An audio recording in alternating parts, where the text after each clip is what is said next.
So ఈరోజు వచ్చేసి మనం మోడర్న్ హిస్టరీ మెయిన్గా మోడర్న్ హిస్టరీలో మనం ఏమి అడ్వాంట్ ఆఫ్ యూరోపియన్స్ ఇంకా వాళ్ళు ఎలా వచ్చారు ఇండియాకు, ఇంకా వాళ్ళ పవర్ ఎలా కన్సాలిడేట్ అయింది అది చూసుకుందాం.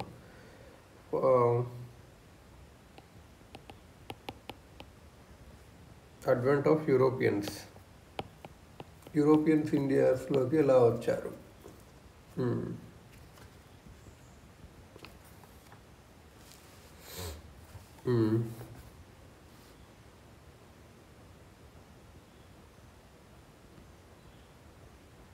హిస్టరీలో ఒకటి ఏముంటుంది అంటే ఒక క్రొనాలజికల్ ఆర్డర్ ప్రకారం చెప్తాం, కానీ కాకపోతే అట్లా ఏముండదు. ఒకటే ఈవెంట్ జరగదు కదా ఒకటే దగ్గర ఇండియాలో అయితే. సో చాలా దగ్గర చాలా ఈవెంట్స్ జరుగుతాయి, కాకపోతే మేజర్ ఈవెంట్స్ ఉంటుంది.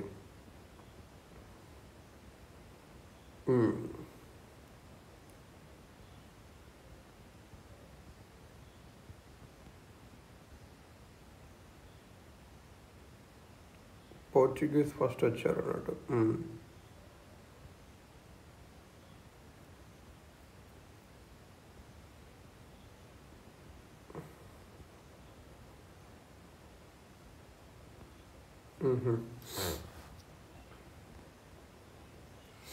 సో ఫస్ట్ పోర్చుగీస్ ఎప్పుడు వచ్చారు? 6th century Portuguese. So Portuguese first 6th centuryలో యూరోపియన్ నేషన్స్ గ్రీస్ కానీ రోమ్ కానీ మంచి ట్రేడ్ ఉండేవి. 6th centuryలో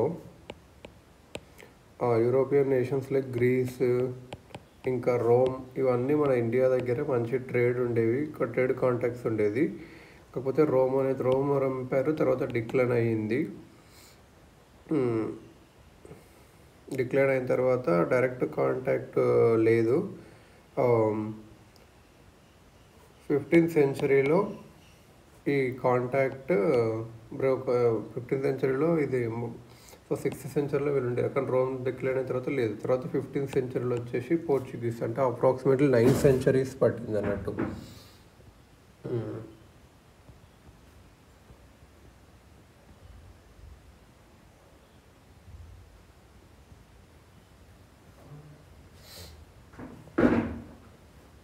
నైన్ సెంచరీస్ పట్టింది. ఇది ఎందుకు ఇక్కడ ఫస్ట్ ఏంటంటే అసలు ఇండియాకు డైరెక్ట్ సీ రూట్ కనుక్కోవాలి అనే ఒక థాట్ ఎందుకు వచ్చింది వీళ్ళకు ఆ ఇంట్రెస్ట్ ఎందుకు వచ్చింది అని అంటే, ఈ రోమన్ ఎంపైర్ డిక్లేర్ అయిపోయాక 7th centuryలో డిక్లేర్ అయింది. దాని తర్వాత అరబ్స్ డామినేషన్, రోమ్స్ పడిపోయాక అరబ్స్ డామినేషన్ పెరిగింది. ఎక్కడ? ఈజిప్ట్ పర్షియాలో అరబ్స్ డామినేషన్ జరిగింది. సో అప్పుడు ఏమైందంటే డైరెక్ట్ కాంటాక్ట్ మన యూరోపియన్స్కి ఇండియాకు లేకుండా పోయింది అన్నట్టు. ఇలా అరబ్స్, ఈజిప్ట్ అండ్ పర్షియా. ఇంకా సో అలా వాళ్ళకు మన ఇండియన్స్ కమోడిటీస్ కూడా దొరకకుండా పోయినాయి అన్నట్టు. ఏవేవి కమోడిటీస్? మెయిన్ స్పైసెస్, సిల్క్, ఇంకా క్యాలికోస్, ఇలా ఇంకా వేరే స్టోన్స్, అవన్నీ ఒక డిమాండ్ ఉండే కానీ ఇవి దొరకకుండా పోయినాయి అన్నట్టు. ఇంకొక 1453లో ఏమైంది అంటే కాన్స్టాంటినోపుల్ అని ఉంటుంది కదా, అది ఒట్టమన్ టర్క్స్ కిందికి వెళ్ళిపోయింది. కాన్స్టాంటినోపుల్ కాన్స్టాంటినోపుల్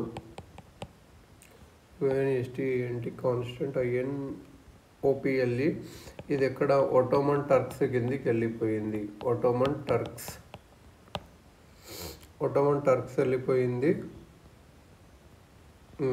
వాళ్ళు రూల్ చేశారు అన్నట్టు. సో అప్పుడు ఇండియా నుంచి యూరోపియన్ మార్కెట్స్కి వెళ్ళేవాళ్ళు ఎలా వెళ్ళేవాళ్ళు? అరబ్ కంట్రీస్ నుంచి వెళ్ళేవాళ్ళు, అరబ్ ముస్లిం కంట్రీస్ నుంచి. ఇక్కడ రెడ్ సీతో వెళ్ళేవాళ్ళు. ఈ రెడ్ సీ రూట్ అనేది వాళ్ళు ముస్లిం ఇస్లామిక్ రూలర్స్ వీళ్ళు ఎక్కువ ట్యాక్సెస్ అక్కడ వేసే రెడ్ సీ వాడేవాళ్ళు. సో వీళ్ళు ఇస్లాం రూలర్స్ ట్యాక్స్ వేసేవాళ్ళు. ట్యాక్స్ వేసడం వల్ల రెడ్ సీ రూట్ ఇంకా ల్యాండ్ రూట్స్ కూడా రెండు కంట్రోల్ చేసేవాళ్ళు అరబ్స్. సో యూరోపియన్స్ ఇంకా లేదు ఇట్లయితే కాదని చెప్పి డైరెక్ట్ సీ రూట్ కనుక్కోవాలని అనుకున్నారు. సో ఇక్కడ గుర్తుపెట్టుకోవాల్సింది 3. ఫస్ట్ 6th సెంచరీలో గ్రీస్ అండ్ రోమ్లో మన ఇండియాకు ట్రేడ్ కాంటాక్ట్స్ ఉండేవి. రోమ్ పడిపోయాక 15th వచ్చాక 15th సెంచరీలో పోర్చుగీస్కి తర్వాత మళ్ళీ మొదలైంది అన్నట్టు. Arabs Egypt and Persian occupy చేశారు. సో మనకు స్పైసెస్ కానీ సిల్క్ కానీ కాల్కోయిస్ కానీ ట్రేడ్కి డిఫికల్ట్ అయింది. 1453లో ఇంకొకటి అయింది. ఒట్టమన్ టర్క్స్ కాన్స్టాంటినోపుల్ని రూల్ చేయడం స్టార్ట్ చేశారు. సో వాళ్ళు రెడ్ సీని ల్యాండ్ రూట్ని అరబ్స్ కంట్రోల్ చేస్తారు. సో యూరోపియన్స్ ఏమనుకుంటే డైరెక్ట్ రూట్గా అనుకుంటే మనకు యూజ్ అవుతుంది అట్లని వాళ్ళు అనుకున్నారు అన్నట్టు. ఇంకో 15th సెంచరీలో ఏమైందంటే రినైసెన్స్. అందరూ అప్పుడు ఎక్స్ప్లోరేషన్ చేయాలి, ట్రేడ్ చేయాలి, మన డబ్బులు సంపాదించుకోవాలి అని అట్లా అయింది రినైసెన్స్. ఇంకా యూరోప్ ఇంకా వాళ్ళు షిప్స్ కూడా మంచిగా డెవలప్ చేసుకున్నారు యూరోప్ వాళ్ళు. నావిగేషన్ కూడా డెవలప్ అయ్యింది. సో అందరు అడ్వెంచరర్స్ సీ వాయేజెస్ చేయాలి, కొత్త కొత్త ప్లేసెస్కి వెళ్ళాలి, అట్లా డెవలప్ అయ్యింది. ఇంకా ల్యాండ్ కూడా అండర్ కల్టివేషన్కి వస్తుంది. సో ఎకనామిక్గా యూరోప్ చాలా డెవలప్ అవుతుంది అప్పుడు. సో ఎందుకంటే ఇంప్రూవ్డ్ ఫ్లో వచ్చేసింది, scientific crop management, crop rotation, meet కూడా పెరిగింది. మీట్ పెరిగితే స్పైసెస్ కావాలి, స్పైసెస్ కోసం ఇండియాకి వస్తారు. సో ఇంకా డబ్బులు పెరిగితే ఏమైనా స్టోన్స్ గోల్డ్ కోసం కూడా వస్తారు అన్నట్టు.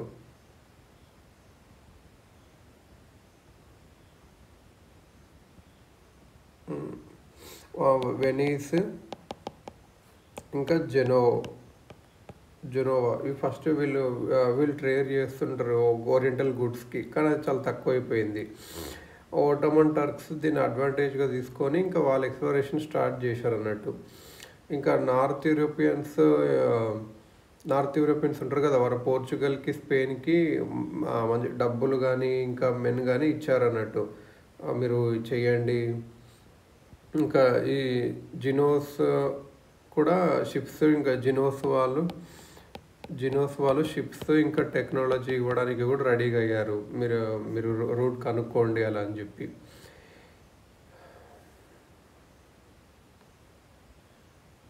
ఈ పోర్చుగల్లో లీడర్షిప్ ఎలా వచ్చింది అంటే క్రిస్టియన్ డామ్స్ రెసిస్టెన్స్ టు ఇస్లాం.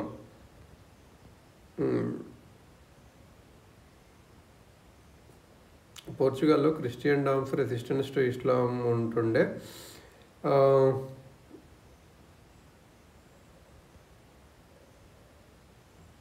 ఈయన కూడా ఒక ఎక్స్ప్లోరేషన్ చేసుకున్నాడు. జెనోస్ ఏదైతే వాళ్ళు కూడా ఎక్స్ప్లోరేషన్ ఇస్తారో జెనోస్ వాళ్ళు ఎక్స్ప్లోరేషన్ స్టార్ట్ చేశారు.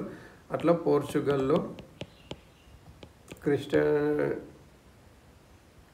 క్రిస్టియన్ డామ్స్ అని ఉంటాడు. ఈయన కూడా ఎక్స్ప్లోరేషన్ చేయాలి, నీకు అరబ్స్ని అపోజ్ చేశాడు.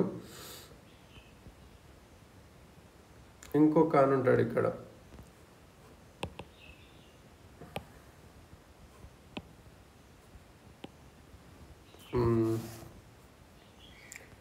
పోర్చుగల్ ఒక ప్రిన్స్ హెన్రీ అని ఉంటాడు. ఈయనకు కూడా ఇంట్రెస్ట్ ఉంటుండే పోర్చుగల్ ప్రిన్స్ హెన్రీ పోర్చుగల్. ఈయనకి నావిగేటర్ అని ఈయనకు నిక్నేమ్ కూడా ఉంది. ఈయనకి ఏంటంటే ముస్లిం డామినేషన్ని తగ్గియాలి, మెడిటరేనియన్ సీలా కొత్త రూట్ కనుక్కోవాలి, అట్లానే ఉంటుండే అన్నట్టు. సో అట్లా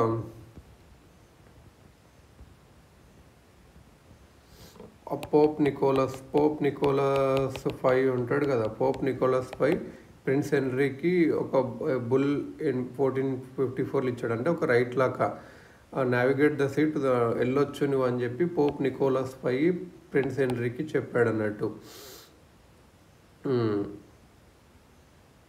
ఇండియా వరకు వెళ్ళొచ్చు, ఇస్లాం ఇన్ఫ్లుయెన్స్ తగ్గియడానికి, క్రిస్టియన్ ఫెయిత్ పెంచడానికి అలా అని చెప్పి. కాకపోతే ప్రిన్స్ హెన్రీ ముందే చచ్చిపోయాడు.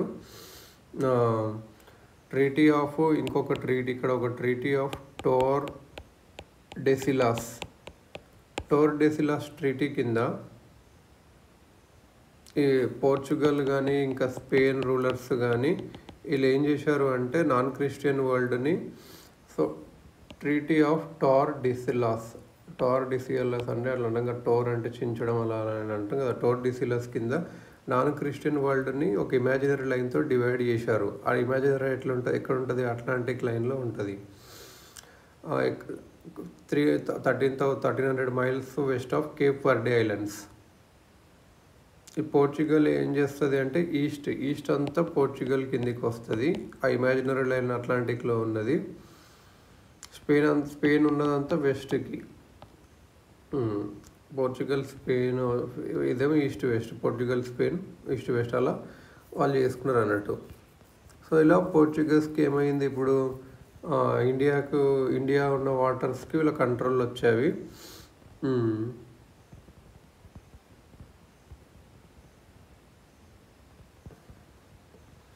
1487లో పోర్చుగీస్ నావిగేటర్ బర్తోలోమ్యూ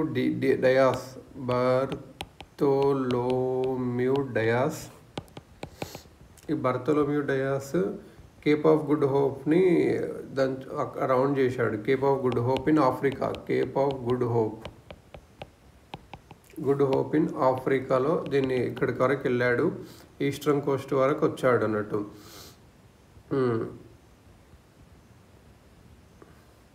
వీడు ఏమనుకున్నాడంటే ఇది ఇండియాకే వచ్చేసిన అనుకున్నాడు, కేప్ ఆఫ్ గుడ్ హోప్కి వచ్చి ఈస్టర్న్ బౌండరీకి వచ్చేసి. కాకపోతే 10 years తర్వాత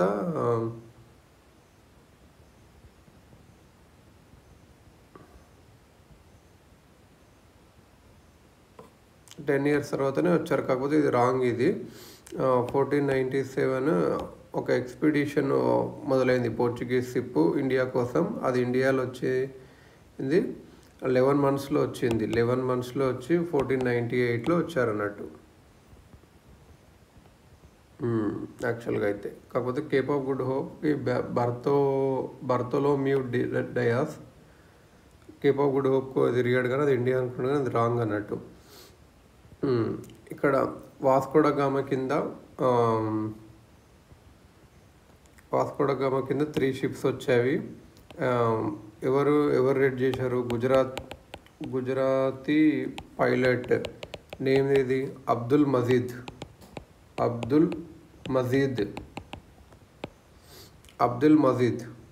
ఇక్కడ క్యాలికట్ దగ్గర. So very important. Vasco da Gama వచ్చి 3 షిప్లతో గుజరాత్ పైలట్ అబ్దుల్ మజీద్, మన ఇట్లా గుర్తుపెట్టుకుని ఇండియాలో మజీద్ ఉన్నాయి, అబ్దుల్ అట్లా గుర్తుపెట్టుకుని క్యాలికట్ దగ్గరికి వచ్చారు. May 1498, very important year. 1498 98 అలా 1498 అంటే 2 years తక్కువ 1500 కలా. సో దాని తర్వాత ఇండియన్ హిస్టరీ చాలా మారింది అన్నట్టు. అప్పటికి క్యాలికట్ని రూల్ చేస్తుంది ఎవరు, జమోరిన్. Very important. జమోరిన్ ఈయన పేరు సమూతిరి అని కూడా అంటారు, జామోరిన్. ఆయనకంతేమో వీళ్ళ గురించి అంత నెగిటివ్ ఇంటెన్షన్, వీళ్ళ యూరోపియన్స్ మంచోళ్ళే ఉంటారు అట్లానే అనుకున్నాడు, కానీ వాళ్ళ ఇంటెన్షన్స్ నాకు రియల్గా తెలియదు కదా. ఈయన ఏమనుకున్నాడు, నా కింగ్డమ్ అంతా క్యాలికట్ వాళ్ళని రిచ్ అయింది, ఎందుకంటే క్యాలికట్ అనేది ఒక పోర్టు. సో అలా అనుకున్నాడు అన్నట్టు. సో వాళ్ళని మంచిగా ట్రీట్ చేశాడు. ఇంకా అక్కడ ఏంటంటే అరబ్ ట్రేడర్స్, మలబార్లో అరబ్ ట్రేడర్స్ ఉంటారు కదా, వాళ్ళకు మలబార్లో మంచి వ్యాపారం ఉండేది, వాళ్ళకు మాత్రం డౌట్ వచ్చింది అన్నట్టు. సో వాళ్ళకి అంత ఇంట్రెస్ట్ లేదు పోర్చుగీస్ ఇక్కడ రావడం. సో ఇక్కడ గుర్తుపెట్టుకుంది, గుజరాత్ పైలట్ ఎవరు, అబ్దుల్ మజీద్. వచ్చింది May 1498, అది 1500కి 2 years తక్కువ. జామోరిన్ అని సముతిరి అని ఉండే క్యాలికట్ రూలరు. మ్మ్. ఇండియన్ ఓషన్లో ఎవరెవరు ఎక్కువ ట్రేడ్ చేసేవాళ్ళు? Indians, Arabs, Africans from east coast, Chinese, Javanese, ఇంకా ఇలా వీళ్ళు ఉండేవాళ్ళు. ఎవరెవరు?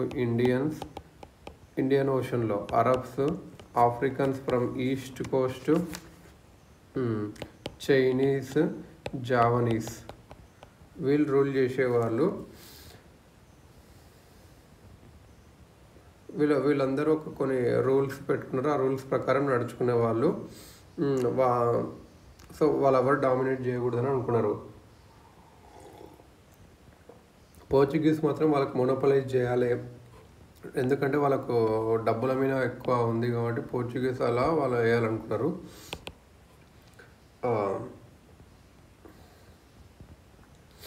ఈస్టర్న్ ట్రేడ్ బాగా అన్ని అరబ్స్ని తీసేయాలి అని అనుకున్నారు మెయిన్గా ఇక్కడ నుంచి పోర్చుగీస్ వాళ్ళు. వాస్కోడ గామా ఇండియాలో 3 monthsతో ఉన్నాడు. 3 monthsతో షిప్ వచ్చి క్యాలికట్లో వచ్చేసి జామోరిన్ సాముత్రి లీడర్షిప్లో ఒక మంచి వెళ్ళేటప్పుడు మంచి కార్గో తీసుకెళ్ళాడు, ప్రాఫిట్ వచ్చింది. పెప్పర్ ట్రేడ్, డైరెక్ట్ ట్రేడ్ వల్ల చాలా లాభాలు వచ్చిందని వచ్చేది పెప్పర్ ట్రేడ్. ఆల్సో అందరికీ తెలిసిపోయింది అన్నట్టు, ముస్లిమ్స్ మిడిల్ మ్యాన్ కన్నా ఇదే బెస్ట్ ఉంది అని చెప్పి 10 times ఎక్కువ ఉంటుండే. సో అందరు వేరే వాళ్ళు కూడా ప్రాఫిట్, ఇంకా ట్రేడర్స్, యూరోపియన్ ట్రేడర్స్ అందరు టెంప్ట్ అయ్యారు అన్నట్టు. దాని తర్వాత ఇంకొక ఓయేజ్ ఎవరు? Pedro Alvares Cabral.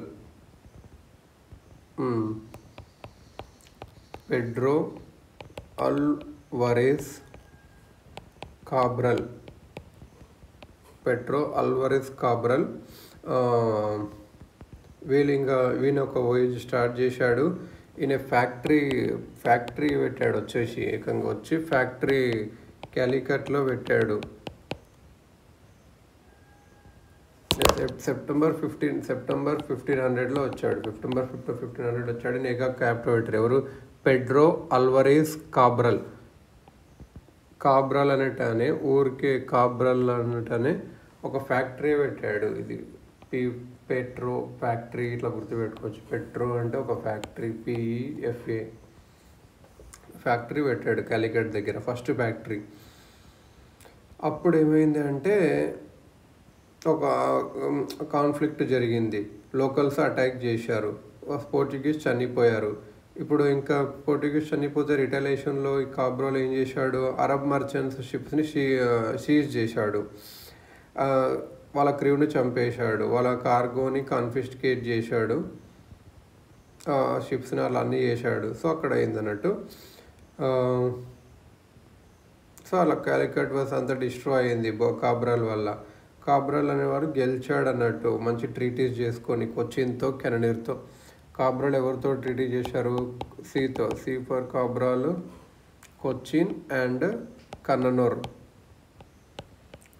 వీళ్ళ ఇద్దరితో మంచి ట్రీటీస్ చేసుకొని సక్సెస్ అయ్యాడు అన్నట్టు. సో ఈయన పెడ్రో అల్వరేజ్ కాబ్రల్, ఈయన వచ్చాడు. ఈయన వచ్చి ఫ్యాక్టరీ క్యాలికట్లో పెట్టాడు సెప్టెంబర్ 1500లో. అరబ్స్తో కాన్ఫ్లిక్ట్ అయింది. ఫస్ట్ వీళ్ళని కొట్టారు, వాళ్ళని కొట్టారు. తర్వాత కొచ్చిన్ రూలర్స్తో, కన్ననూర్ రూలర్స్తో ట్రీటీస్ చేసుకున్నాడు మంచిగా. So important. మళ్ళీ వాస్కోడ గామా మళ్ళీ 1501లో వచ్చాడు. అప్పుడు 1498లో వచ్చాడు. మళ్ళీ 3 years తర్వాత మళ్ళీ వచ్చాడు. జామోరిన్ ఇప్పుడు ఏం చేశాడు అంటే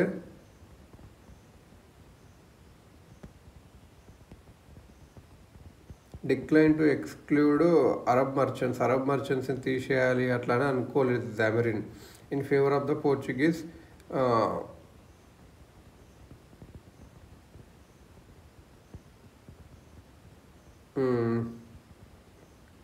జామోరిన్ మాత్రం అరబ్స్కే సపోర్ట్ చేశాడు. పోర్చుగీస్కు అట్లా పోర్చుగీస్ ఏదో వాళ్ళకొక్కరికి వేయాలని అట్లా ఏం చేయకుండా. సో జామోరిన్తో రిలేషన్షిప్ పోర్చుగీస్ వాళ్ళకు ఇంకా అయిపోయింది అన్నట్టు. సో వాస్కోడి గామా ఏం చేశాడు? ట్రేడింగ్ ఫ్యాక్టరీ పెట్టాడు. Vasco da Gama trading factory. Trading factory ఎక్కడ, కన్ననూరు దగ్గర, కన్ననూరు దగ్గర కొట్టాడు. ఇప్పుడు కాలికట్, కన్ననూరు, కొచ్చిన్ ఈ ట్రేడ్ సెంటర్స్ అయ్యావి. ఫస్ట్ వచ్చేసి కాలికట్లో కట్టాక నెక్స్ట్ కన్ననూరులో వాస్కోడిగామా కట్టాడు. ఇక్కడ మాత్రం పెడ్రో అల్వరిస్ కాబ్రెల్ గాడు, CABREL క్యాబ్రెల్. కాలికట్లో వచ్చేసింది క్యాబ్రెల్లే, కన్ననూరులో వచ్చింది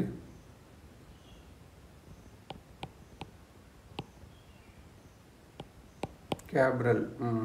అలా కన్ననూరులో కట్టినాక వీళ్ళకి ఇప్పుడు స్టార్ట్ అయింది అన్నట్టు. ఇవి కొచ్చిన్ కానీ కాలికట్ ఫస్ట్, కొన్ననూరు నెక్స్ట్, కొచ్చిన్. ఇవి ఇప్పుడు మంచి ట్రేడింగ్ సెంటర్స్ అయినాయి అన్నట్టు. వీళ్ళు ఇంకా ఫ్యాక్టరీస్ని ప్రొటెక్ట్ చేయాలి అట్లా అని చెప్పి వాళ్ళు ఏదో ఒకటి చెప్పి మంచి గోడలు కట్టుకున్నారు అన్నట్టు. నెక్స్ట్ ఇంకోటి ఉంటుంది 1505లో ఏమైందంటే, ఎవరి గురించి అంటే ఫ్రాన్సిస్కో డి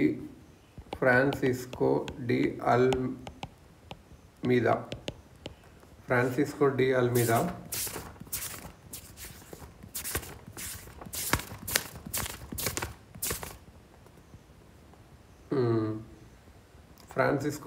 అనేటనే ఏంటంటే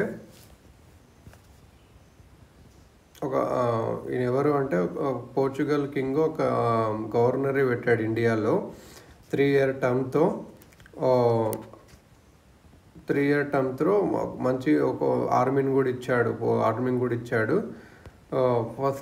ఇప్పుడు వచ్చిన ఈయన వచ్చేసి గవర్నర్, ఇండియాలో గవర్నర్. సో ఫస్ట్ గవర్నర్ ఎవరంటే ఫ్రాన్సిస్కో డి అల్మిడే. ఈయన అంతా ఏం చేశాడు, ఎక్కడెక్కడైతే ఉన్నాయో పోర్చుగీస్ అన్నీ అవన్నీ ఒక దగ్గర మంచిగా కన్సాలిడేట్ ఒక గ్రూప్గా చేసి ముస్లిం ట్రేడ్ని డిస్ట్రాయ్ చేయాలి అని అనుకున్నాడు. ఎలా ముస్లిం అడెన్ కానీ అర్మజ్ ఇంకా మల్లక్క ఇది అంతా ఆక్యుపై చేసి అరబ్ ట్రేడర్స్ని, ముస్లిం ట్రేడర్స్ని డిస్ట్రాయ్ చేయాలనుకున్నాడు. ఇంకా ఫోర్ట్రెసెస్ కూడా కట్టాలనుకున్నాడు. ఎక్కడెక్కడ కొచ్చిన్ దగ్గర, కన్ననూరు దగ్గర, కిల్వా దగ్గర, అంజాదీవా దగ్గర. ఫ్రాన్సిస్కో డి అల్మిడే ఏమంటాడు అంటే, మనం సీల్ ఎప్పుడైతే పవర్ఫుల్ ఉంటామో అప్పుడే ఇండియాని హోల్డ్ చేసుకుంటాము. అదొకవేళ లేకపోతే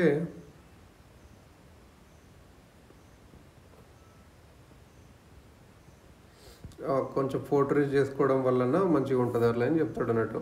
సో అడెన్ని, అర్మోజ్ని, మల్లక్కని వీళ్ళ కంట్రోల్లో పెట్టుకుంటారు. అల్మేడాకి జామరీన్ అపోజ్ చేశాడు. ఇంకా సుల్తాన్ ఆఫ్ ఈజిప్ట్ ఉంటాడు కదా, మామూలుగా సుల్తాన్ ఆఫ్ ఈజిప్ట్, వాళ్ళు కూడా అపోజ్ చేశారు.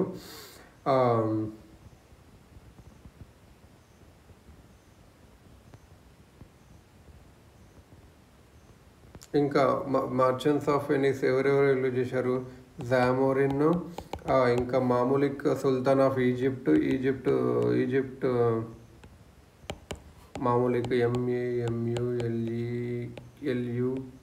MAMULUKE Mamluk of Egypt, sultan of Egypt. ఇంకా వెనిస్ ఒక మర్చెంట్స్ కూడా లాస్ అవుతుంది పోర్చుగీస్ వల్ల. Egyptians raised in the fleet in Red Sea to stop advance of Portuguese. Egyptians ఏం చేశారంటే రెడ్ సీలో స్టార్ట్ చేశారు వాళ్ళకి ఫైట్ చేయడానికి పోర్చుగీస్ డిఫీట్ అయ్యారు. ద నావల్ బ్యాటిల్ ఆఫ్ చౌల్ ఎవరెవరి వల్ల, ఈజిప్టియన్ ఇంకా గుజరాత్ నేవీస్ అండ్ అట్లా అన్నట్టు. ఈ అల్మేదియా ఉంటాడు ఆయన సన్ కూడా చనిపోయాడు. కానీ నెక్స్ట్ ఇయర్ అల్మేదియా వీళ్ళందరినీ చంపేశారు, రివెంజ్ తీసుకున్నాడు. ఫస్ట్ ఏమో డిఫీట్ అయ్యాడు. ఈజిప్టియన్స్ ఇంకా గుజరాత్ నేవీస్ ఇద్దరు కలిపి డిఫీట్ చేశారు, వాళ్ళ సన్ని కూడా చంపారు. కానీ నెక్స్ట్ ఇయర్ అల్మేదియా రివెంజ్ చేసుకున్నాడు. 2 navies ఆఫ్ డ్యూని 2 నావీ డ్యూ ఒక రామీస్ అంటే చంపేసి వాళ్ళని డిఫీట్ చేసి పోర్చుగీస్ని వీళ్ళు మాస్టర్ చేయాలనుకోండి ఇండియన్ ఓషన్. ఈయన వచ్చేసి బ్లూ వాటర్ పాలసీ అని అంటాము. Francisco de Almeida. Blue water policy Carthage system, CARTAZE, Carthage system.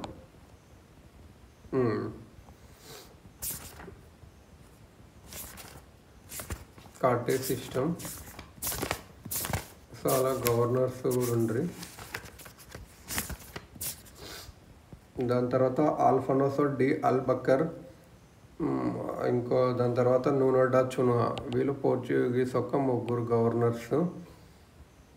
దాని తర్వాత డిక్లైన్ అవుతుంది. ఫస్ట్ ఇప్పుడు వచ్చేసి నెక్స్ట్ గవర్నర్ ఆల్ఫోన్సో డి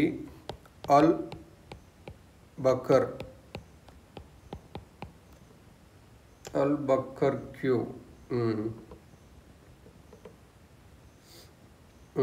ఈయన ఆల్మిదియా, ఫ్రాన్సిస్కో డి అల్మిదియా తర్వాత ఈయన వచ్చిండు అన్నట్టు. ఈయన పోర్చుగీస్ పవర్ని రియల్ ఫౌండర్ అనుకోవచ్చు. ఈస్ట్లో బాగా పవర్ ఎస్టాబ్లిష్ చేసిండు. పోర్చుగల్ మంచి బేసెస్ ఎస్టాబ్లిష్ చేసిండు ఎంట్రన్స్లో, ఇండియన్ ఓషన్కి ఎంట్రన్స్ ఎట్ సీలో. సో ఇండియన్ ఓషన్ గురించి కంట్రోల్లో పెట్టుకున్నాడు. ఈస్ట్ ఆఫ్రికాలో కూడా వీళ్ళకు ఉండేది. రెడ్ సీ కింద కూడా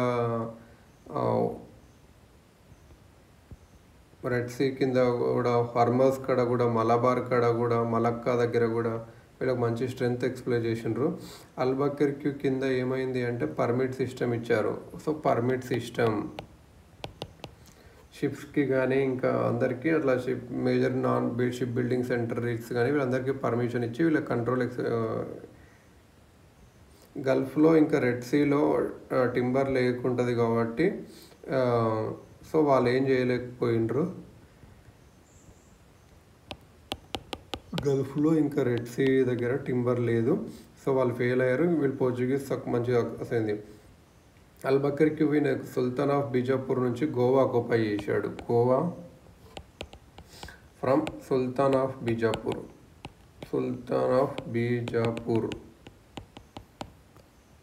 ఎక్కడ 1510లోనే ఆక్యుపై చేశాడు. సుల్తాన్ ఆఫ్ బీజాపూర్ ఇంకా the principal port of sultan of Bijapur. First bit of territory to be under. ఇది ఫస్ట్ బిట్ అన్నట్టు. గోవా ఫస్ట్ వెళ్ళిపోయింది సుల్తాన్ ఆఫ్ బీజాపూర్ నుంచి. అలెగ్జాండర్ ద గ్రేట్ తర్వాత ఇదే అన్నట్టు. సో ఇక్కడ సతీని కూడా అబోలిష్ చేశారు.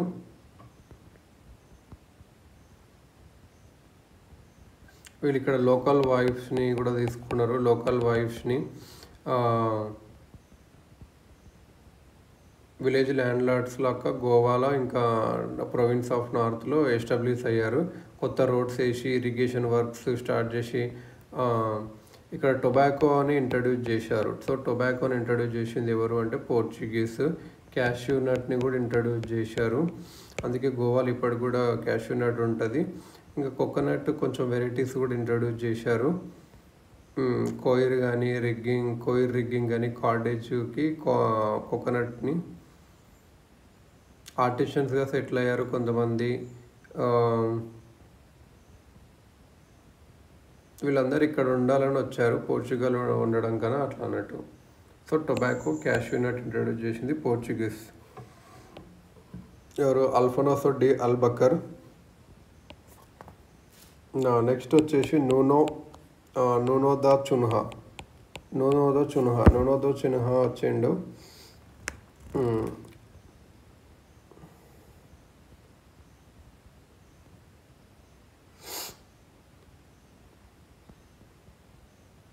ఇలా అంతకుముందు కొచ్చిన్లో వీళ్ళ హెడ్ క్వార్టర్స్ ఉండే. ఈ కొచ్చిన్ నుంచి గోవాకు మార్చాడు headquarters Nuno da Cunha. Bahadur Shah of Gujarat,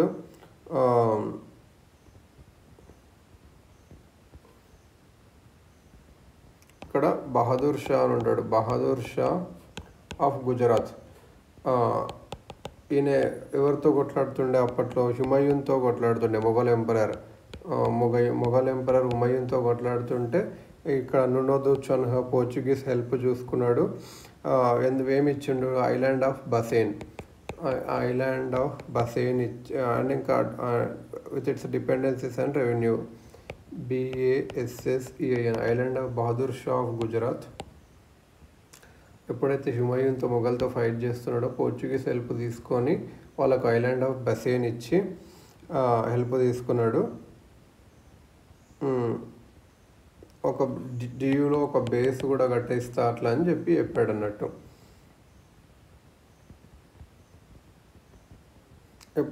తర్వాత హుమాయూన్ గుజరాత్ నుంచి వెళ్ళిపోయాక బహదూర్ షాకి పోర్చుగీస్కి కూడా పడలేదు అన్నట్టు. సో అక్కడ ఉన్న టౌన్లో ఉన్న వాళ్ళు పోర్చుగీస్తో ఫైట్ చేయడం స్టార్ట్ చేశారు. అప్పుడు బహదూర్ షాకి ఏమైందంటే ఒక గోడ కట్టాలనుకున్నాడు, కానీ పోర్చుగీసు వద్దు, వాళ్ళకి ఇష్టం లేదు అన్నట్టు. సో అట్లా ఏమైంది అంటే ఈ గుజరాత్ రూలర్ని పార్టీకి షిప్లోకి పిలిచి చంపేశారు అన్నట్టు. సో పోర్చుగీస్ ఇన్ఫ్లుయెన్స్ బెంగాల్లో కూడా ఇంక్రీజ్ చేయడానికి ట్రై చేశాడు. బెంగాల్లో హుగ్లీ హెడ్ క్వార్టర్స్గా పెట్టుకొని బెంగాల్లో కూడా వేసుకొని చేశాడు. ఇక్కడ గుజరాత్ రూలర్ని చంపాడు. బహదూర్ షాని పార్టీకి పిలిచి చంపారు.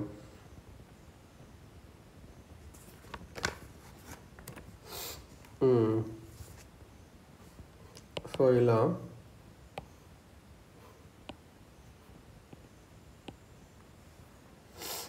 అసలు పోర్చుగీస్కి ఏ కండిషన్స్ సెట్ అయిన ఫేవరబుల్ కండిషన్స్ ఏదంటే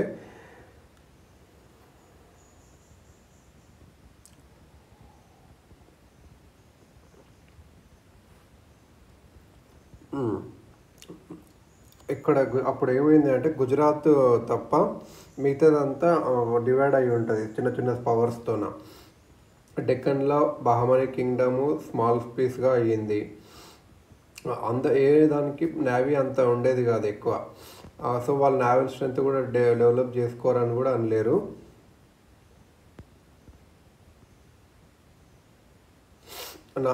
ఫార్ ఈస్ట్లో ఏమైంది అంటే చైనీస్ ఎంపరర్కి వాళ్ళు ఉన్నాయి, కానీ వాళ్ళ షిప్స్ అనేటివి ఇక్కడ రీచ్ అవ్వలేకపోయినవి. అరబ్ మర్చెంట్స్ షిప్ ఓనర్స్ అంతవరకు డామినేట్ చేసేవాళ్ళు. బట్ అంటే వాళ్ళు పోర్చుగీస్ అంతని మ్యాచ్ చేయడానికి అంత స్ట్రెంత్ వాళ్ళు లేదు. పోర్చుగీస్ ఇంకోటి ఏంటంటే వాళ్ళ షిప్ మీద కెనాన్స్ పెట్టేవాళ్ళు. సో అలా గుజరాత్ మాత్రం పవర్ఫుల్ కింగ్ రూల్ చేసేవాళ్ళు. ఎవరు? మహమ్మద్ బెగాడా, MAHMUD, మహమ్మద్ బెగాడా और బెగారా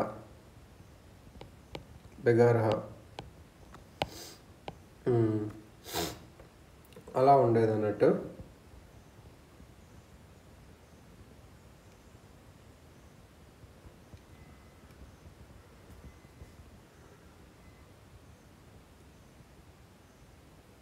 సో ఇది అన్నట్టు మిగతా కండిషన్స్ ఏదంటే గుజరాత్లో మహమ్మద్ బెగారా और బెగార్హా BEGRH వీళ్ళు తప్ప మిగతా అంతా డివైడ్ అయి ఉండే.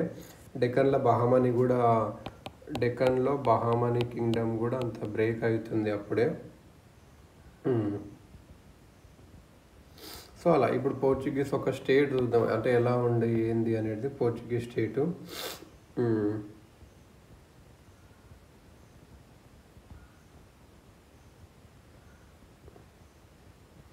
అందరు ఏం చేస్తారంటే పోర్చుగీస్ ఏముంటుంది వీళ్ళు తక్కువ అని అట్లా అనుకుని నెగ్లెక్ట్ చేస్తాం. కానీ పోర్చుగీస్ అనేటి వాళ్ళు ఇండియన్ హిస్టరీలో చాలా important.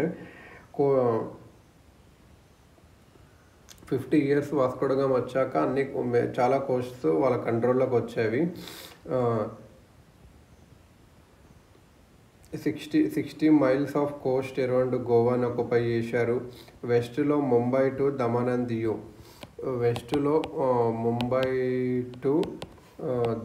దియు 60 miles off coast around Goa.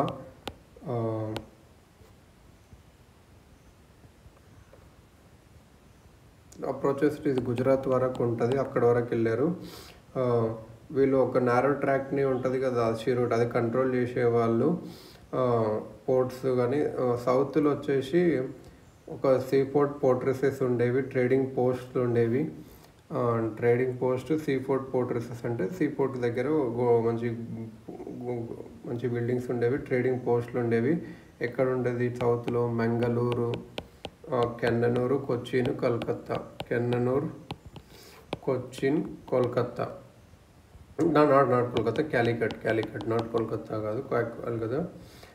మలబార్లో అంత ఎక్కువ లేకుంటుండే, కానీ కొద్దిగా ఉంటుండే. మలబార్లో ఎందుకు ఇంపార్టెంట్ అంటే మలబార్లోనే స్పైసెస్ ఉంటాయి. సో ఇంకా తర్వాత మిలిటరీ పోస్టులు ఈస్ట్ కోస్ట్లో కూడా కట్టారు. శాంతోమ్ చర్చ్ చెన్నైలో కానీ, నాగపట్టినం కానీ తమిళనాడులో కానీ. తర్వాత ఈస్ట్ కోస్ట్లో శాంతోమ్ దగ్గర, ఇది ఎక్కడ? చెన్నైలో ఉంటుంది. అక్కడ ఒక మంచి మిలిటరీ పోస్టులు కానీ సెటిల్మెంట్స్ యూజ్ చేశారు.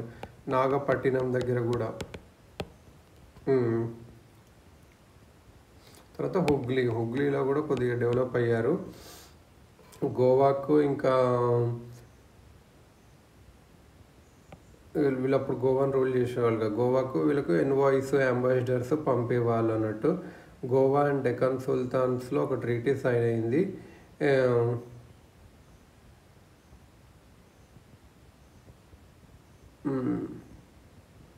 గోవా అండ్ డెక్కన్ సుల్తాన్స్ వాళ్ళు ఏంటంటే కింగ్డమ్స్ ఉన్నంత వరకు వాళ్ళని రికగ్నైజ్ చేయాలి అని చెప్పారు. పోర్చుగీస్కి హెల్ప్ చేసేవారు సక్సెసివ్ బ్యాటిల్స్లో. విజయనగర ఎంపైర్కి డెక్కన్ సుల్తాన్స్కి ఉంటుంది కదా, విజయనగర ఇంకా డెక్కన్ సుల్తాన్స్ వీళ్ళ మధ్యలో గొడవలు వస్తే పోర్చుగీస్ వీళ్ళు ఒక హెల్ప్ చేసి వాళ్ళు తీసుకునేవారు డెక్కన్ సుల్తాన్స్. డెకానీస్కి ఇంకా మొఘల్స్కి ఇంకా మరాఠాస్కి. సో అట్లా వీళ్ళు హెల్ప్ చేసేవాళ్ళు. ఫస్ట్ వచ్చింది వీళ్ళే, లాస్ట్కి వచ్చింది కూడా వీళ్ళే. 1961లో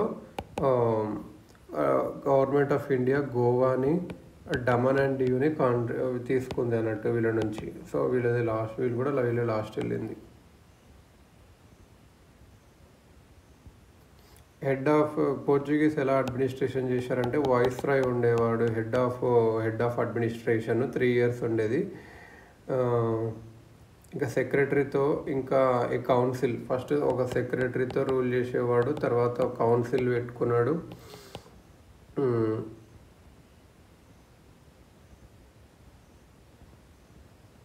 నెక్స్ట్ వాయిస్రాయ్ తర్వాత వెడోర్ డా ఫజిండా. ఈయన ఏదంటే రెవెన్యూస్ కానీ, కార్గోస్ కానీ, డిస్పాచ్ ఆఫ్ ఫ్లీట్స్ కానీ ఈయన చూసుకునేవాడు అన్నట్టు. ఆఫ్రికా, చైనా వరకు ఫోర్ట్రెసెస్ వీళ్ళు బిల్డింగ్స్ కట్టారు కదా, పెద్ద పెద్ద ఫోర్ట్స్. అవన్నీ క్యాప్టన్స్ కింద ఉండేటివి. క్యాప్టన్స్కి అసిస్ట్ చేసేది ఫ్యాక్టర్స్. క్యాప్టన్స్ ఉండేది ఫోర్ట్స్ అన్నీ, అసిస్ట్ చేసేది మాత్రం వాళ్ళకి ఫ్యాక్టర్స్ అని ఉంటుండ్రి వాళ్ళు. పవర్ వీళ్ళది డిఫికల్టీస్ ఆఫ్ కమ్యూనికేషన్ వల్ల వీళ్ళు ఇంపార్టెన్స్ పెరిగింది. క్యాప్టన్స్ కానీ వీళ్ళు పర్సనల్గా కూడా కొన్ని డీలింగ్స్ చేసుకునేవాళ్ళు. So viceroy first. Next Vedor de Fazenda. వీళ్ళు ఏం చేసేవాళ్ళు అంటే విడోర్ డి ఫజిండా రెవెన్యూస్ కానీ, కార్గోస్ కానీ, డిస్పాచ్ ఆఫ్ ఫ్లీట్స్ కానీ చూసుకునేవాళ్ళు. మరి రిలీజియస్ పాలసీ ఎలా ఉండేది అంటే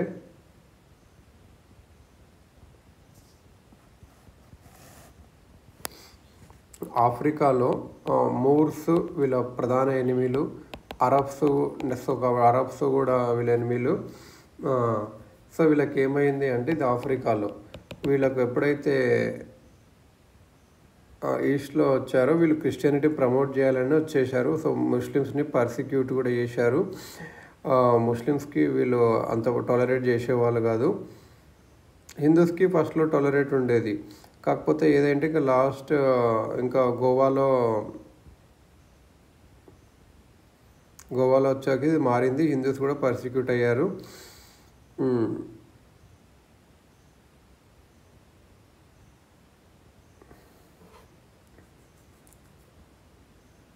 ఇంటలరెంట్ బిహేవియర్ ఉన్న అక్బర్ కోర్ట్లో ఒకటి అయింది. జిస్యూట్స్ అనో కానుంటాడు అనే అక్బర్ కోర్ట్లో మంచిగా ఇంప్రెస్ చేశాడు. ఎందుకు అంటే ముఘల్ ఎంపరర్కి థియాలజీ మీద ఎక్కువ ఇంట్రెస్ట్ ఉండేది అక్బర్స్కి. Mughal empires interest in the questions of theology. అట్లా జెస్యూట్స్ అని అక్బర్ కోర్ట్లో చేశాడు. అక్బర్ ఒక లెటర్ ఇచ్చాడు గోవా వాళ్ళకు, మంచి ఇద్దరిని ఒక ల్యాండ్ ప్రీస్ట్ని పంపించాలని చెప్పి. చర్చ్ అథారిటీస్ ఏమో ఇంకా మంచిగా యాక్సెప్ట్ చేసి వెళ్ళిపోయి కన్వర్ట్ చేద్దామని అనుకున్నారు. జెస్యూట్ ఫాదర్స్ రొడోల్ఫో ఇంకా ఆంటోనియా ఇద్దరు వీళ్ళు వెళ్ళి ఫతేపూర్ సిక్రీ, జెస్యూట్స్ అంటే 2 ఫాదర్స్, వీళ్ళు ఆంటోనియో మోన్సెరాటి ఇంకా రొడోల్ఫో, ఈ ఫాదర్స్ ఫతేపూర్ సిక్రీకి వెళ్ళారు అన్నట్టు 1580లో. మంచి వీళ్ళకు ఆనర్తో అవేర్ చేసి వీళ్ళకు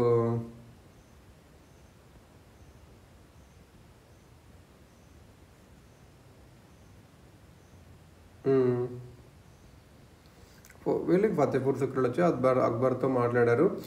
సెకండ్ మిషన్ కూడా ఇంతే జరిగింది. థర్డ్ టైం అక్బర్ పిలిచినప్పుడు లాహోర్లో పిలిచాడు. థర్డ్ టైం వచ్చేసి లాహోర్కి పిలిచాడు. సో అలా ఇక్కడ ఆగ్లాంగల లాహోర్లో అలా వచ్చింది. సో అలా ఉండేది అన్నట్టు.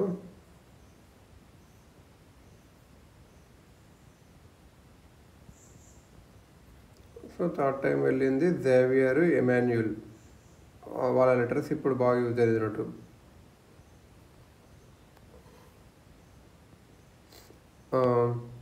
నెక్స్ట్ ఇంకొకటి ఇక్కడ ఏది చూడాలంటే, ప్రిన్స్ సలీం అని జహాంగీర్ థ్రోన్ తీసుకున్నప్పుడు వీళ్ళు జెస్యూట్ ఫాదర్స్ని నెగ్లెక్ట్ చేశాడు, ముస్లిమ్స్కి ఇంపార్టెన్స్ ఇచ్చాడు.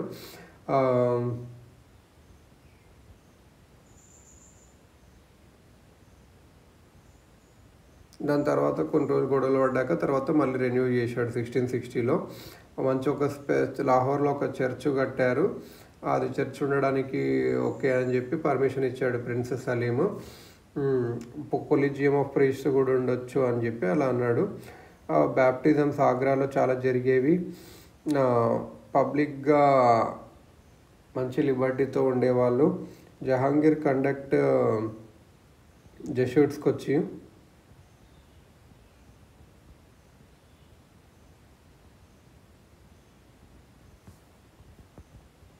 సారీ ఇక్కడ ప్రిన్స్ సలీమే జహాంగీర్గా థ్రోన్ తీసుకున్నాడు. జహాంగీర్ కొద్దిగా ఫస్ట్ ఉండే కాబట్టి అలా అయింది అన్నట్టు.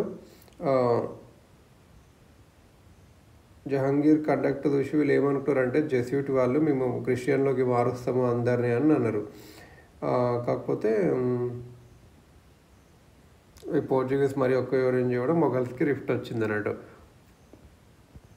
సో పోర్చుగీస్ ఏం చేస్తారంటే వాళ్ళకు మొఘల్స్తో అంత ఫేవర్ పోతుంది అన్నట్టు.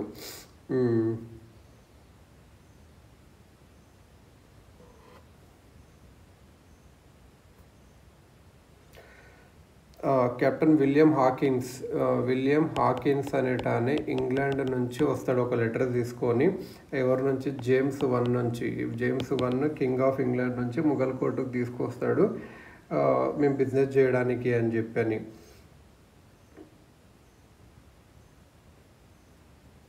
పోర్చుగీస్ వాళ్ళు ప్రివెంట్ చేయడానికి ట్రై చేశారు హాకిన్స్ మొఘల్ కోర్టుకి వెళ్ళకుండా, కాకపోతే సక్సెస్ అవ్వదు. జహాంగీర్ ఏం చేశాడంటే గిఫ్ట్స్ యాక్సెప్ట్ చేసుకొని ఒక మంచి రిసెప్షన్ ఇచ్చేసి వీళ్ళ హాకిన్స్ ఏంటంటే టర్కీ లాంగ్వేజ్ బాగా తెలుస్తుంది కాబట్టి ఎంపరర్తో మాట్లాడి హాకిన్స్కి టర్కీ లాంగ్వేజ్ వస్తుంది, టర్కీ ఓకే. సో ఎంపరర్తో మాట్లాడి జహాంగీర్ ఏం చేస్తాడంటే ఆయన మన్సబ్దార్గా అపాయింట్ చేసుకుంటాడు.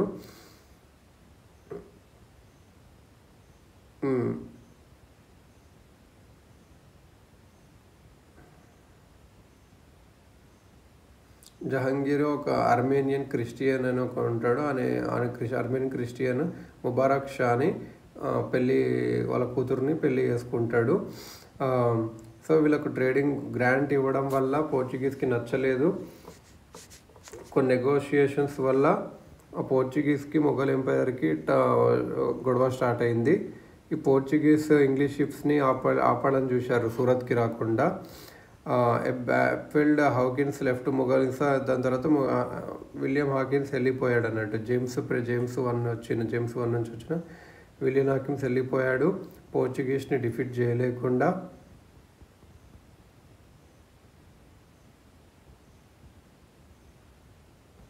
దాని తర్వాత 1612లో ఇంగ్లీష్ డ్రాగన్ అనే షిప్ వచ్చింది అన్నట్టు. డ్రాగన్ అనే షిప్ కెప్టెన్ బెస్ట్ కింద ఓసియాండర్ అనే చిన్న షిప్ కింద వీళ్ళు మంచిగా వచ్చారు. వీళ్ళు పోర్చుగీస్తో ఫైట్ చేశారు అన్నట్టు. సో జహాంగీర్ ఇంప్రెస్ అయ్యాడు. పోర్చుగీస్ ఇంకోటి ఏదంటే పైరసీ వేసేవాళ్ళు. సో మొఘల్ ఎంపరర్తో గొడవ వచ్చేది. పోర్చుగీస్ వాళ్ళు ఏం చేశారంటే జహాంగీర్ ఒక షిప్స్ని క్యాప్చర్ చేశారు, ముస్లిమ్స్ని జైల్లో వేశారు, కార్గోస్ని దొంగతనం చేశారు. సో జహాంగీర్కి కోపం వచ్చి ముక్బారా ఖాన్ని చెప్పాడు అన్నట్టు, సూరత్ ఇన్ఛార్జ్ అప్పుడు, వాళ్ళకి ఫైట్ చేయమని చెప్పి. అప్పుడు ఇంకా లాస్ట్కి షాజహాన్ వచ్చాక వీళ్ళ పవరే పోయింది అన్నట్టు. సో వాళ్ళకి ఇంకా రాయల్ ఫ్యామిలీని కూడా క్రిస్టియానిటీకి మారుస్తామని అది కూడా పోయింది. వాళ్ళకి చాలా రోజుల నుంచి ఆ హోప్ ఉండేది.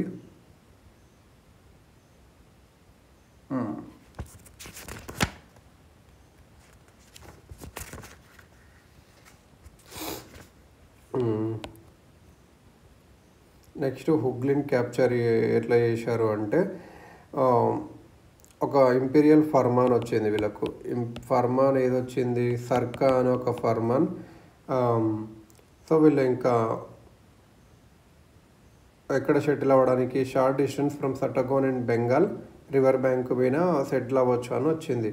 అట్లా మెల్లమెల్లగా వాళ్ళ స్ట్రెంత్ అయి పెద్ద బిల్డింగ్స్ కట్టారు. ఫస్ట్ వచ్చేసి సట్గౌన్ అనే రివర్ బ్యాంక్ మీద ఇక్కడ నుంచి వచ్చేసి హుగ్లీకి మారింది అన్నట్టు. సాల్ట్ని మోనోప్లైజ్ చేశారు, సాల్ట్ వాళ్ళే వేయాలి అని చెప్పి. టొబాకో మీద ఒక డ్యూటీ వేశారు. టొబాకో అప్పటికే వీళ్ళు ఇంట్రొడ్యూస్ చేశారు, టొబాకో మీద ఒక డ్యూటీ వేశారు.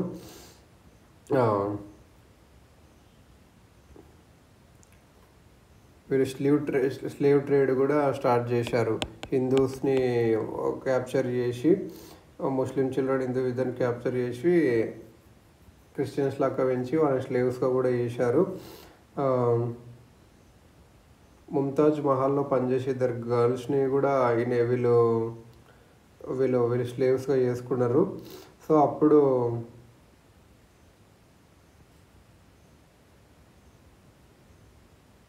మొఘల్స్కి కోపం వచ్చింది. అప్పుడు వీళ్ళని షాజహాన్ ఏం చేశాడు, బెంగాల్ గవర్నర్ కాసిం ఖాన్ని చెప్పాడు అన్నట్టు, కాసిం ఖాన్కి యాక్షన్ తీసుకోమని చెప్పి పోర్చుగీస్, ఎందుకంటే ముంతాజ్ మహల్ ఉన్న ఇద్దరు గర్ల్స్ని స్లేవ్స్గా చేశారు అలా అని చెప్పి.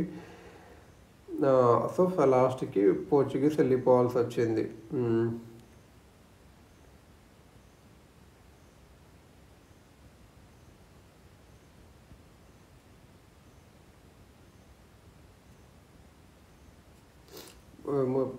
ప్రిజనర్స్ని తీసుకుపోయి ఇస్లాంకి మారండి అలా అని చెప్పి పెర్సిక్యూషన్ ఆఫ్ క్రిస్టియన్స్ ఇప్పుడు ఇంకా స్టార్ట్ అయింది అన్నట్టు, తర్వాత తగ్గింది అన్నట్టు. మరి పోర్చుగీస్ ఎలా డిక్లైన్ అయ్యారు అంటే కమర్షియల్ ఇన్ఫ్లుయెన్స్ తగ్గిపోయింది 18th century వచ్చేవరకు. ఇండివిజువల్ కెపాసిటీలో అయితే ట్రేడ్ చేస్తున్నారు, పైరసీ రోబరీ కూడా చేసేవాళ్ళు. హుగ్లీ వీళ్ళకు పైరసీగా వాడారు, హుగ్లీని మెయిన్గా పైరసీకి వాడారు బే ఆఫ్ బెంగాల్లో అంతా.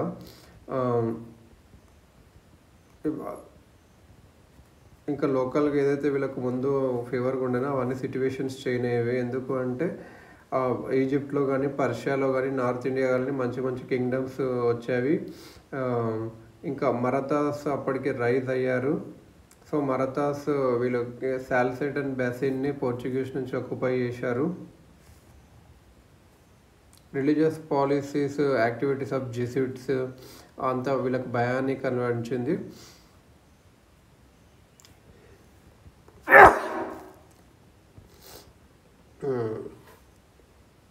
డిస్కవరీ ఆఫ్ బ్రెజిల్ని కనిపెట్టారు. అప్పుడే బ్రెజిల్ కనిపెట్టడం వల్ల పోర్చుగీస్కి ఇంట్రెస్ట్ బ్రెజిల్లో వచ్చింది.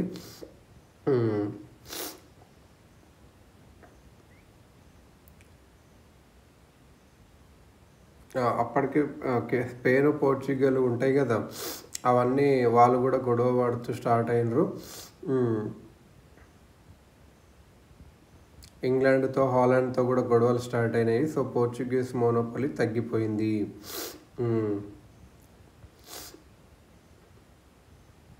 ఫస్ట్లో వీళ్ళకి సీ రూట్ది ఉండేది ట్రేడ్ రూట్, ఒక సీక్రెట్.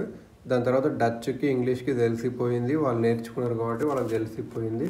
సో యూరోప్ నుంచి కొత్త కమ్యూనిటీస్ వచ్చేవి, వాళ్ళ కాంపిటీషన్ అయ్యేది. సో వాళ్ళ పవర్ఫుల్ ఎవరు ఉంటారో వాళ్ళే గెలిచేవాళ్ళు. డచ్ అండ్ ఇంగ్లీష్కి మంచి రిసోర్సెస్ ఉండేవి, వాళ్ళకు ఒక ఆశ కూడా ఉండేది, కంపల్షన్ కూడా ఉండేది. ఇంకా సో అలా వాళ్ళు పోర్చుగీస్ని ఓవర్కమ్ చేశారు. పోర్చుగీస్ ఉన్న ఆస్తులన్నీ వీళ్ళకి వెళ్ళిపోయాయి అన్నట్టు. గోవా ఫస్ట్ పోర్చుగీస్కి ఉండేది, అంత ఇంపార్టెన్స్ లేదు ఇప్పుడు ఆ పోర్టుకి. విజయనగర ఎంపైర్ పడిపోయాక సో అంత గోవాకి ఇంపార్టెన్స్ తగ్గిపోయింది. స్పైస్ ట్రేడ్ డచ్ కంట్రోల్లో వచ్చింది. గోవాకున్న ఇంపార్టెన్స్ తగ్గి బ్రెజిల్కి స్టార్ట్ అయ్యింది అన్నట్టు. వీళ్ళు ఎకనామిక్గా ఎక్కువ బ్రెజిల్కి ఇచ్చేవాళ్ళు. దాని తర్వాత గోవాస్ని మరాఠాస్ వచ్చి కొన్ని మరాఠాస్ గెలిచారు. సో ఇలా అన్నట్టు పోర్చుగీస్ ఒక ఇంపార్టెన్స్ ఏంది అంటే హిస్టరీలో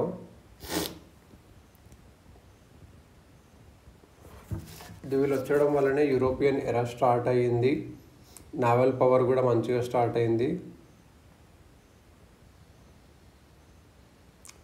చోళాస్కి ఉండేది, కాకపోతే ఫారిన్ పవర్కి వచ్చి వాళ్ళకు ఉండేది కదా చోళాస్ ఇండియా వాళ్ళు కాబట్టి పోర్చుగీస్ షిప్లో కెనాన్ ఉండేది.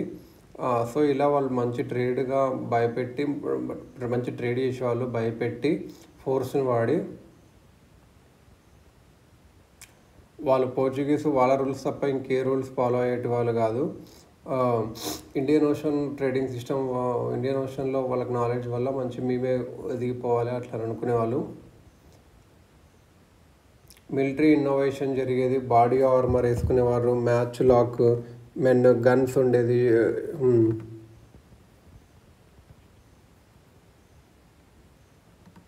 ఫీల్డ్ గన్స్ వీళ్ళు నేర్పించారు, ఆర్టిలరీ నేర్పించారు.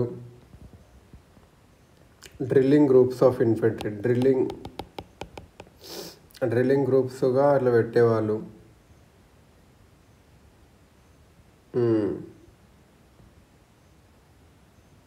దాని తర్వాత వీళ్ళు మరాఠాస్ కానీ సిక్స్ కానీ ఇది స్టార్ట్ అయ్యారు అన్నట్టు, డ్రిల్లింగ్ గ్రూప్స్ వేయడం కానీ.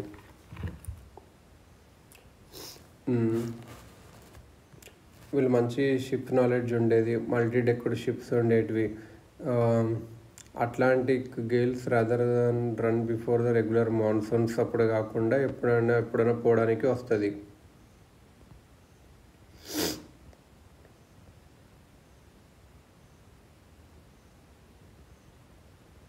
సో అలా సిల్వర్ స్మిత్, గోల్డ్ స్మిత్ కూడా గోవాలో డెవలప్ అయ్యారు. ఇది అన్నట్టు మెయిన్గా. సో మెయిన్గా ఏంటంటే వాస్కో డి గామా వచ్చాడు క్యాలికట్కి. లోకల్ కింగ్ జామోరిన్ మంచిగా రెస్పెక్ట్ ఇచ్చాడు. తర్వాత ఫస్ట్ పోర్చుగీస్ పోర్ట్ వచ్చేసి కొచ్చిన్ దగ్గర పెట్టారు. తర్వాత వచ్చేసి కెననూర్ దగ్గర సెకండ్ది కట్టారు.